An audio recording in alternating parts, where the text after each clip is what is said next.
Self help গ্ৰুপৰ নতুন এটা আপডেট লৈ আহিছোঁ। সেইটো আপডেট হ'ল আপোনালোকে যদি মুখ্যমন্ত্ৰী মহিলা উদ্যমিতা অভিযানত আবেদন কৰিছিল তেনেহ'লে কিন্তু যিসকলে সেইটো আঁচনিত এপ্লিকেশ্যন কৰিছে এতিয়া কিন্তু সেইসকল লোকে 10,000 টকাকৈ লাভ কৰিব।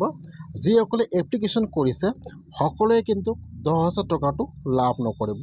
যিসকলৰ নাম ভেৰিফাই হৈ গৈছে, যিসকলৰ লিষ্টত নাম আহিছে সেইসকলে কিন্তু 10,000 টকাটো লাভ কৰিব।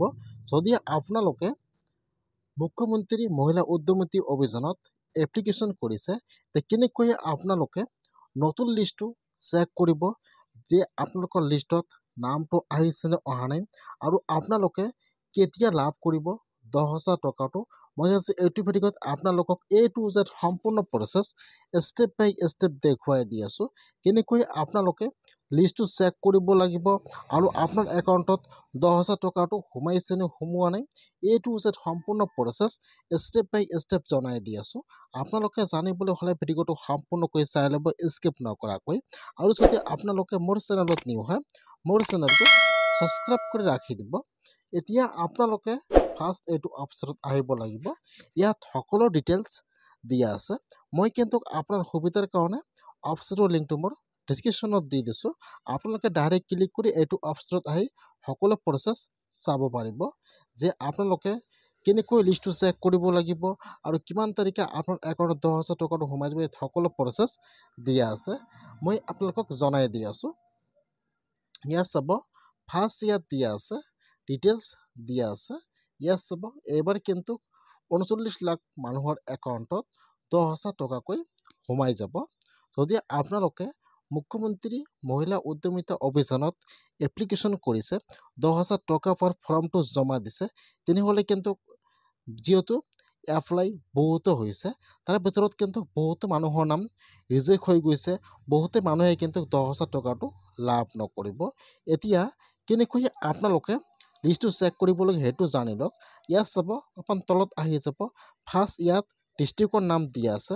তাৰপিছত আপোনাৰ ডিষ্ট্ৰিক্টত কিমানজনৰ এপ্লিকেশ্যন হৈছে ইয়াত সকলো দিয়া আছে। ফৰ্ম কালেকশ্যন ইয়াত আপোনাৰ ডিষ্ট্ৰিক্টত ইমানবিলাক ফৰ্ম জমা লৈছে তাৰ ভিতৰত এইবিলাক ফৰ্ম বা এইকেইটা নাম এপ্ৰুভ হৈছে আৰু ইয়াৰ ভিতৰত এইকেইটা নাম ৰিজেক্ট হৈছে। ইয়াত ডিটেইলছ দিয়া আছে। এতিয়া আপোনালোকে ইয়াত চাই ল'ব যে ইয়াত আপোনাৰ ডিষ্ট্ৰিক্টৰ নাম কোনটো হয়। ইয়াত যিটো আপোনাৰ ডিষ্ট্ৰিক্টৰ নাম হয় এতিয়া আপোনালোকে আপোনাৰ ডিষ্ট্ৰিক্টৰ নামৰ ওপৰত ক্লিক কৰিব। যেতিয়া আপোনালোকে আপোনাৰ ডিষ্ট্ৰিক্টৰ নামৰ ওপৰত ক্লিক কৰিব এতিয়া কিন্তু ইয়াত আপোনাৰ ব্লকৰ নম্বৰ আহি যাব। এতিয়া আপোনালোকে ইয়াত চেক কৰিব যে আপোনাৰ ব্লকৰ ভিতৰত কিমানজনে এপ্লিকেশ্যন কৰিছে, কিমানজনৰ নাম এপ্ৰুভ হ'ল আৰু কিমানজনৰ নাম ৰিজেক্ট হ'ল, সকলো প্ৰচেছ দিয়া আছে। আপোনালোকে ইয়াৰ পৰা লিষ্টটো চাব নোৱাৰিব যিহেতু এতিয়াও লিষ্টটো পাব্লিছ হোৱা নাই।